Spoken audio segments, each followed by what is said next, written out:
بسم الله الرحمن الرحيم. اللهم صل على محمد وآل محمد. اللهم إني أسألك برحمتك التي وسعت كل شيء وبقوتك التي قهرت بها كل شيء وخضع لها كل شيء وذل لها كل شيء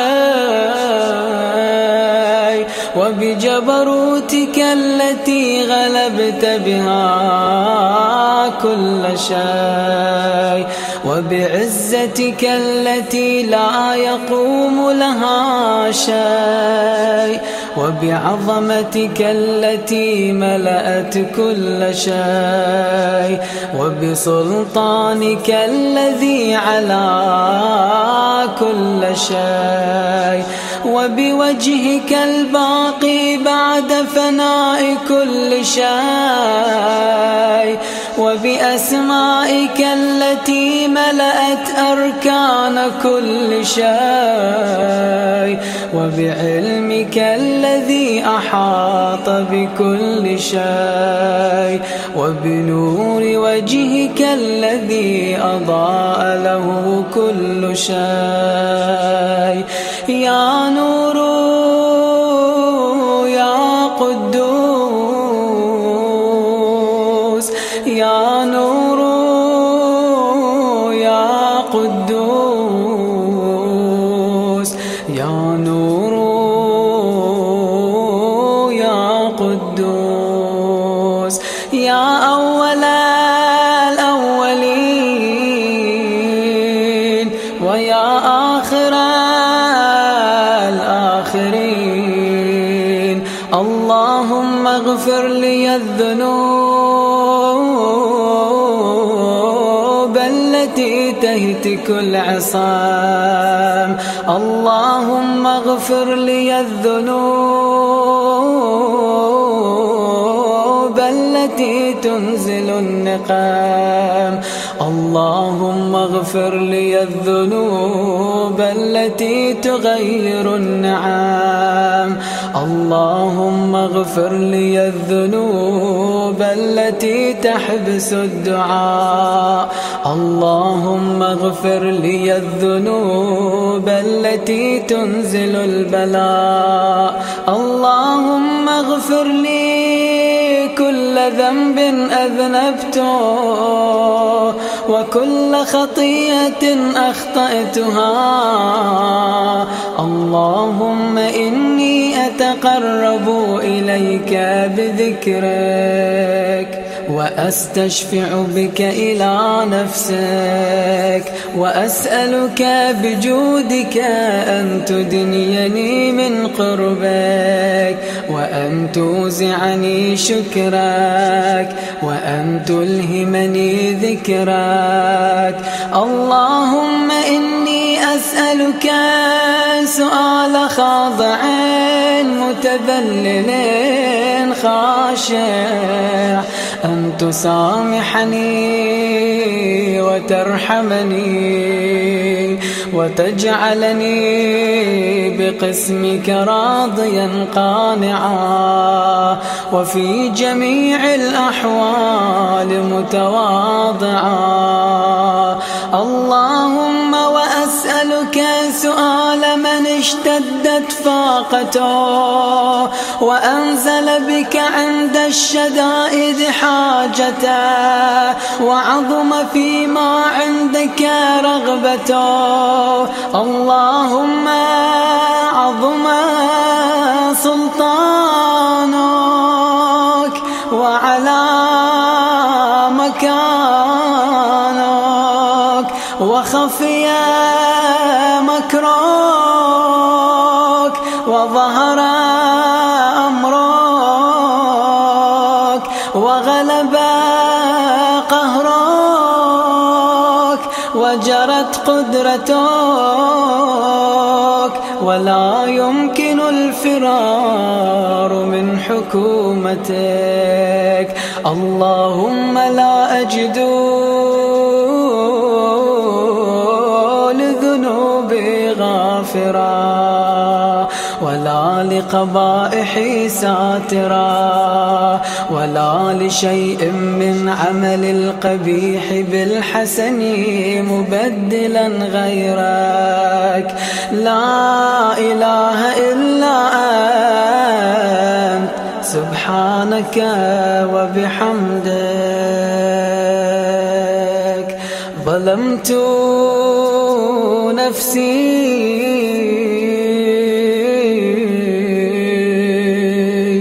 ظلمت نفسي ظلمت نفسي وتجرأت بجهلي وسكنت إلى قديم ذكرك لي ومنك علي.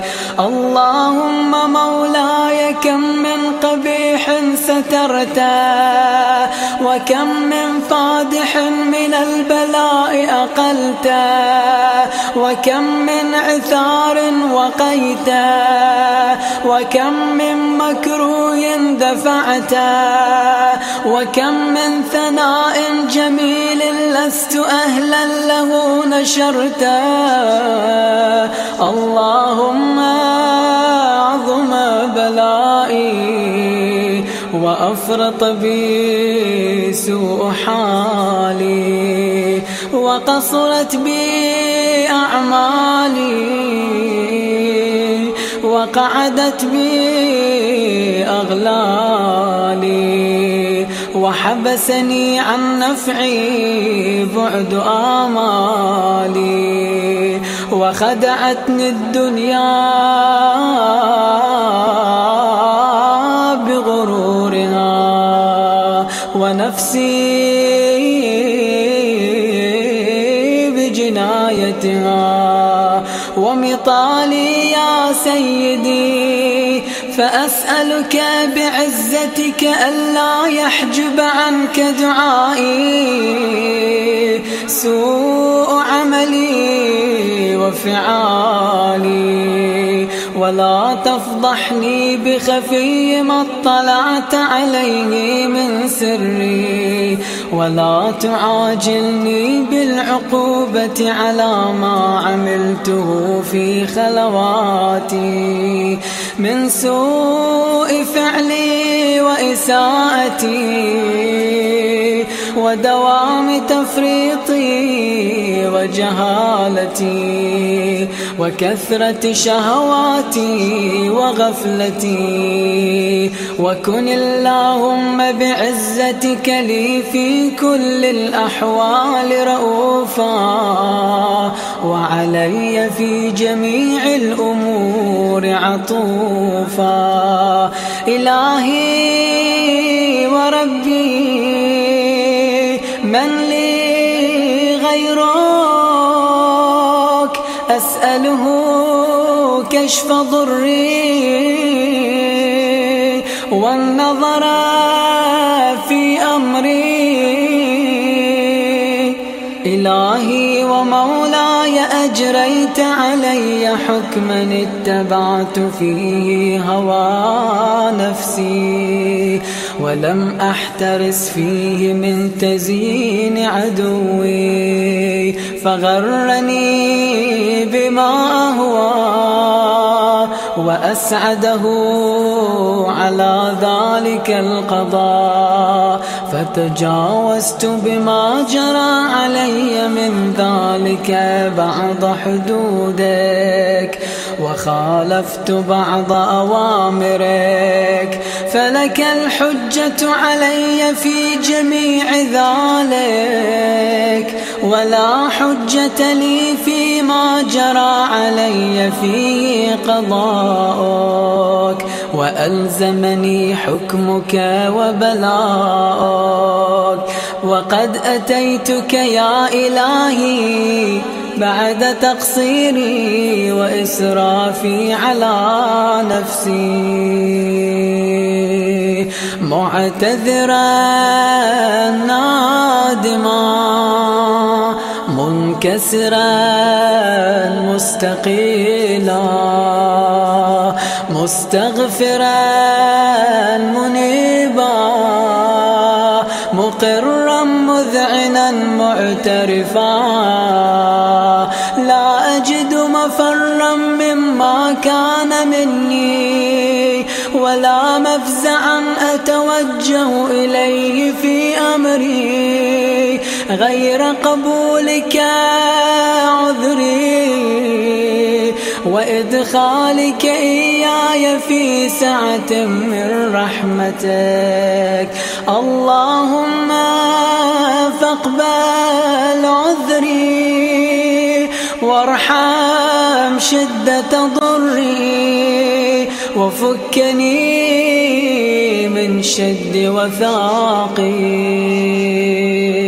يا رب ارحم ضعف بدني ورقة جلدي ودقة عظمي.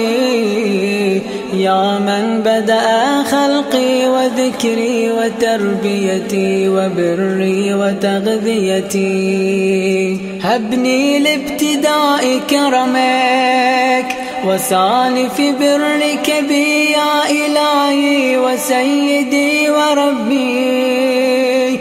أتراك معذبي بنارك بعد توحيدك وبعد من طوى علي قلبي من معرفتك ولهج به لساني من ذكرك واعتقده ضميري من حبك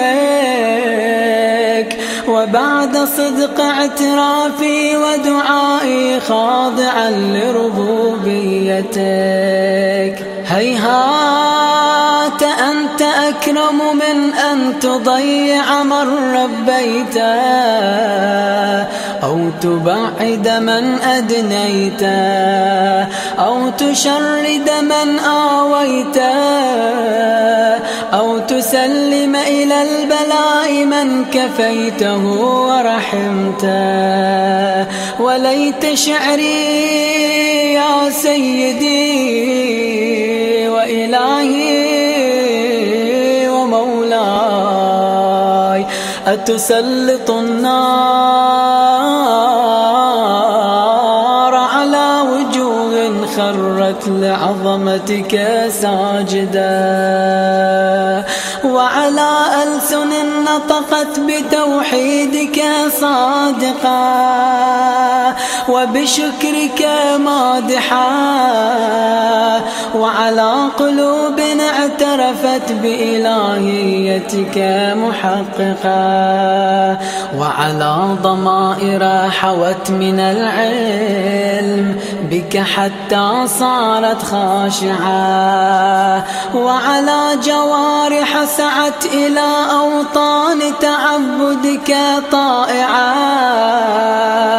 وأشارت باستغفارك مذعنة. ما هكذا الظن بك ولا أخبرنا بفضلك عنك يا كريم يا رب.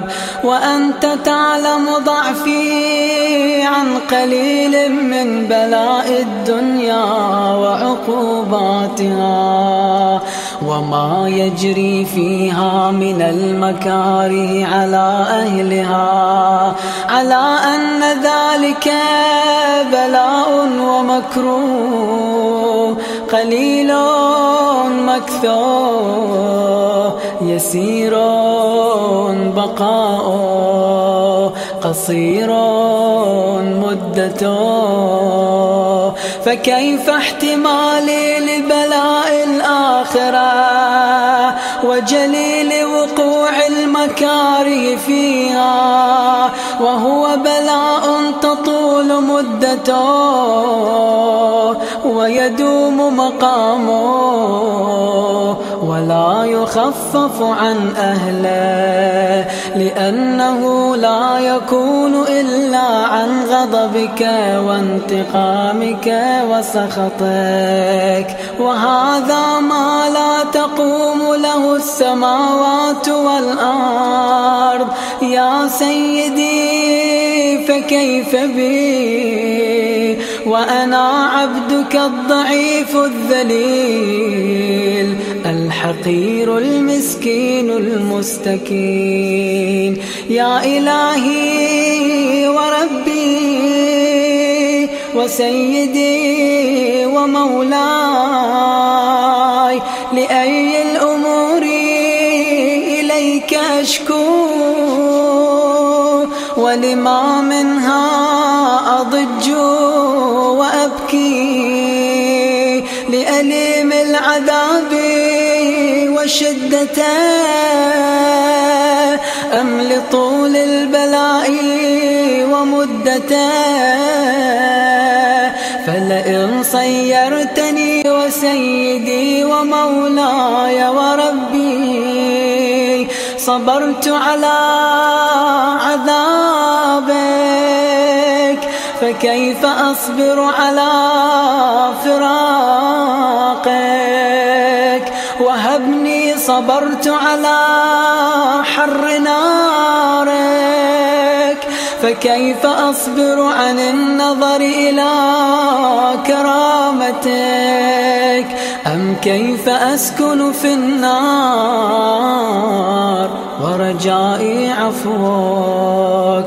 فبعزتك يا سيدي ومولاي أقسم صادقا لئن تركتني ناطقا لأضجن إليك بين أهلها ضجيج الآملين، ولأصرخن إليك صراخ المستصرخين، ولأبكين عليك بكاء الفاقدين، ولأنادينك أين كنت يا ولي المؤمنين، يا غاية آمال العارفين، يا غياث المستغيثين، يا غياث المستغيثين، يا غياث المستغيثين، يا حبيب قلوب الصادقين ويا إله العالمين. أفتراك سبحانك يا إلهي وبحمدك تسمع فيها صوت عبد مسلم سجن فيها بمخالفته وذاق طعم عذابها بمعصيته، وحبس بين أطباقها بجرمه وجريرته، وهو يضج إليك ضجيج مؤمل لرحمتك ويناديك بلسان أهل توحيدك ويتوسل إليك بربوبيتك. يا مولاي فكيف يبقى في العذاب وهو يرجو ما سلف من حلمك؟ أم كيف تؤلمه النار وهو يأمل فضلك ورحمتك؟ أم كيف يحرقه لهيبها وأنت تسمع صوته وترى مكانه؟ أم كيف يشتمل عليه زفيرها وأنت تعلم ضعفه؟ أم كيف يتقلقل بين أطباقها وأنت تعلم صدقه؟ أم كيف تزجره زبانيتها وهو يناديك يا ربه؟ أم كيف يرجو فضلك في عتقه منها فتتركه فيها؟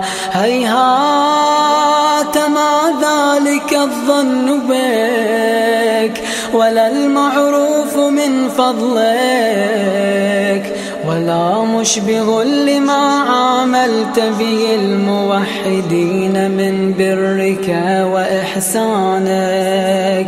فباليقين أقطع لولا ما حكمت به من تعذيب جاحديك وقضيت به من إخلاد معانديك لجعلت النار كلها بردا وسلاما وما كان لأحد فيها مقرا ولا مقاما. لكنك تقدست أسماءك أقسمت أن تملأها من الكافرين من الجنة والناس أجمعين وأن تخلد فيها المعاندين.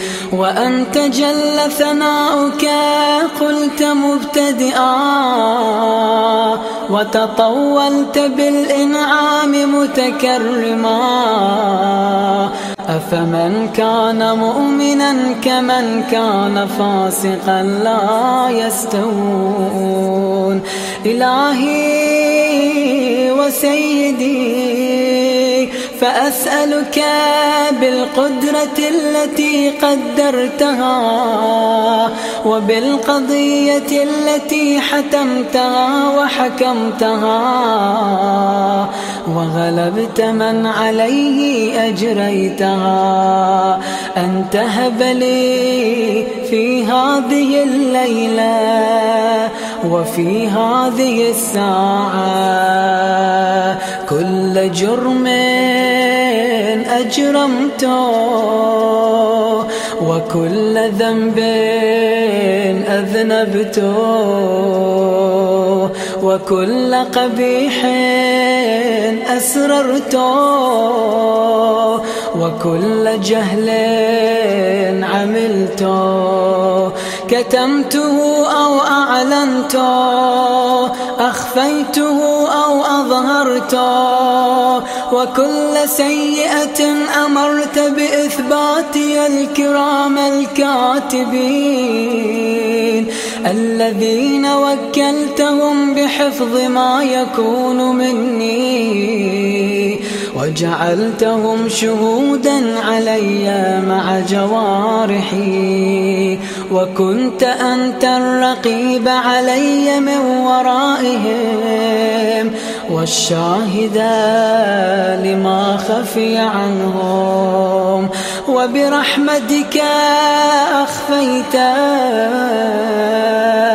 وبفضلك سترت وأن توفر حظي من كل خير أنزلت أو إحسان فضلت أو بر نشرت أو رزق بسطت أو ذنب تغفر أو خطأ تستر يا ربي يا ربي يا رب يا ربي يا ربي يا رب يا ربي يا ربي يا رب يا إلهي وسيدي ومولاي ومالك رقي يا من بيده ناصيتي يا عليما بضري ومسكنتي يا خبيرا بفقري وفاقتي يا ربي يا ربي يا رب يا ربي يا ربي يا رب يا ربي يا رب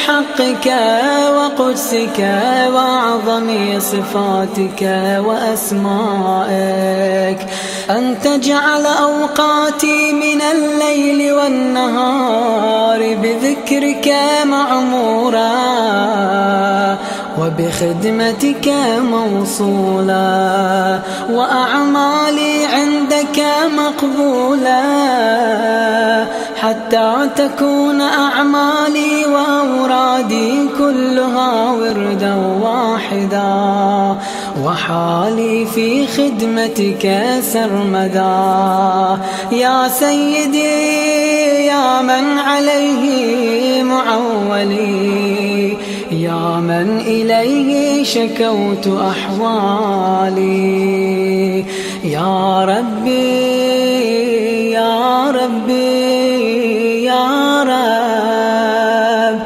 يا ربي يا ربي يا رب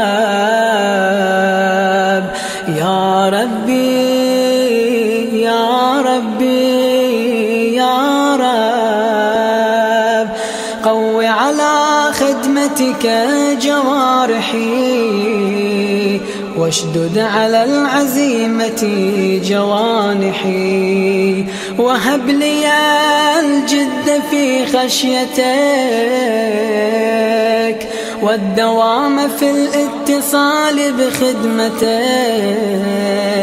حتى أسرح إليك في ميادين السابقين وأسرع إليك في البارزين وأشتاق إلى قربك في المشتاقين وأدنو منك دنو المخلصين وأخافك مخافة الموقنين وأجتمع في جوارك مع المؤمنين اللهم ومن أرادني بسوء فأرد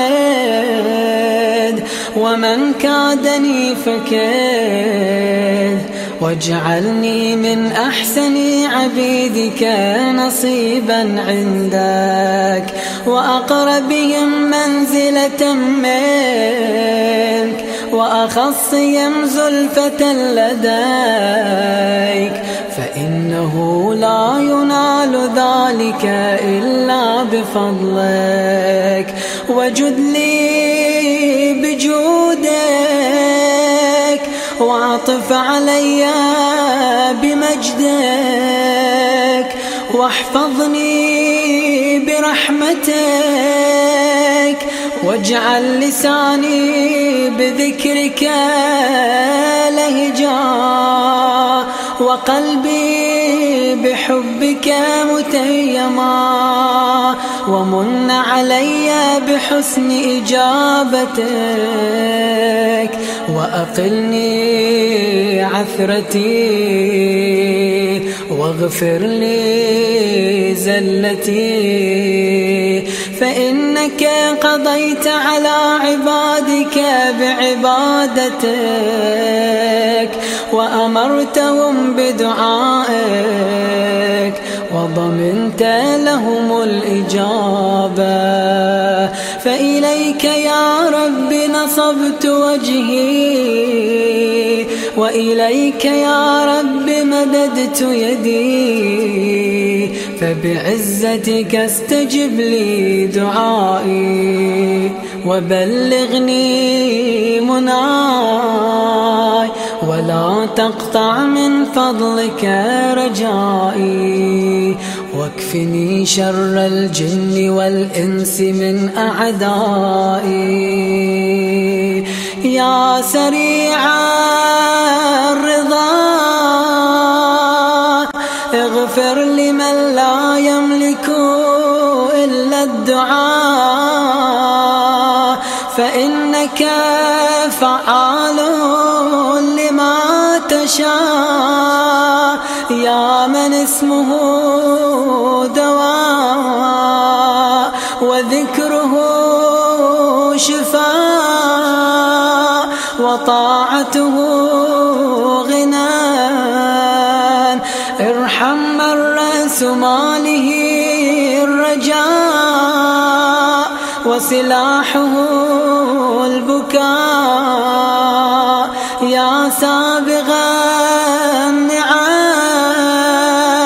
يا دافع النقام يا نور المستوحشين في الظلام يا عالما لا يعلم صل على محمد وآل محمد وافعل بي ما أنت أهله وصلى الله على رسوله والأئمة الميامين من آله وسلم تسليما كثيرا.